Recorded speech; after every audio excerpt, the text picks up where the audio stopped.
Hello বন্ধুরা, অর্পিতাস কিচেনে তোমাদের সকলকে স্বাগত। পনির খেতে তো আমরা কম বেশি প্রত্যেকেই ভালোবাসি, আর সেটা যদি হয় পনির বাটার মশালা, তাহলে তো আর কোনো কথাই হবে না।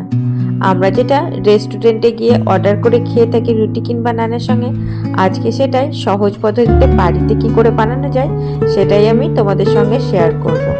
আর খেতেও হয় জানো তো, দুর্দান্ত স্বাদের। একদিনকে তোমরাও কিন্তু এটা অবশ্যই বানিয়ে খেও। তো দেখো আমি কিভাবে বানাই। তো প্রথমে আমি এখানে 200 গ্রাম পনির নিয়ে নিয়েছি।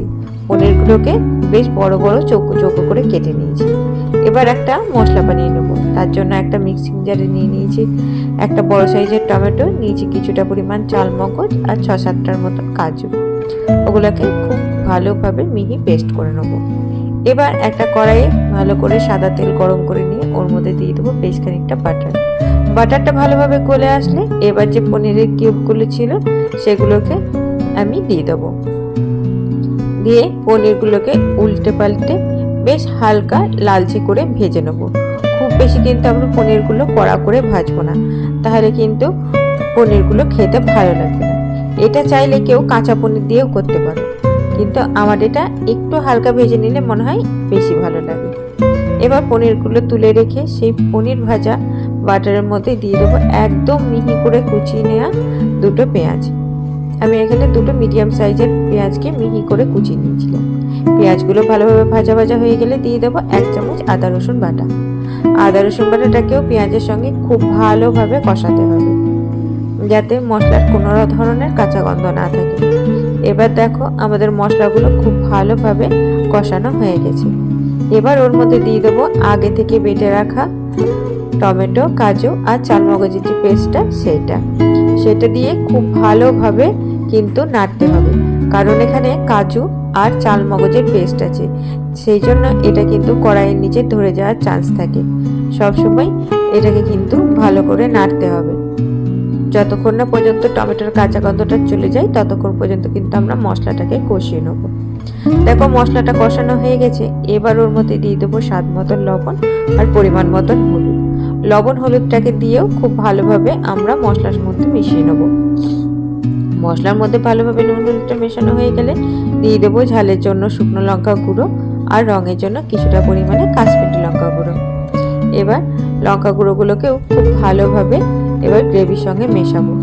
এবার গ্রেভিটাকে ততক্ষণ পর্যন্ত কষাবো যতক্ষণ না গ্রেভিটা থেকে আমাদের তেল ছেড়ে দেয়।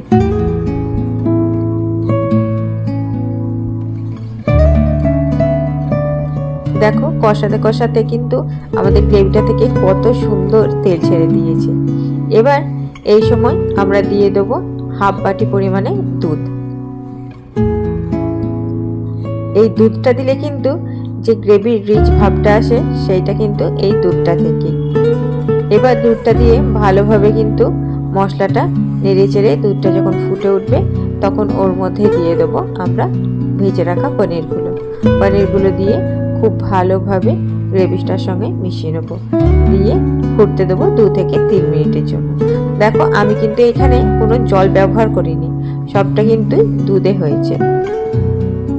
এবার দেখো আমাদের গ্রেভিটা কত সুন্দর কমে এসেছে। এবার দিয়ে দেবো কিছুটা পরিমাণে গরম মশলা আর দিয়ে দেবো বেশ খানিকটা কাসুরি মেথি। এবার কাসুরি মেথি আর গরম মশলাটা দিয়ে খুব ভালোভাবে এটাকে মিশিয়ে দেবো।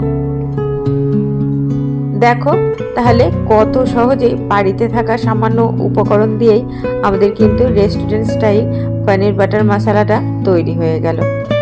এবার ওপর থেকে আরেকটু পরিমাণে বাটার দিলেই তৈরি হয়ে গেল আমাদের লোভনীয় পনির বাটার মশলা।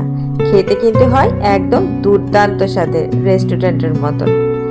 তাহলে আমার যদি এই রেসিপিটা তোমাদের ভালো লেগে থাকে তাহলে প্লিজ লাইক শেয়ার সাবস্ক্রাইব করে আমার পাশে থেকো, আর বাড়িতে কিন্তু অবশ্যই বানিয়ে খেও। Thank you.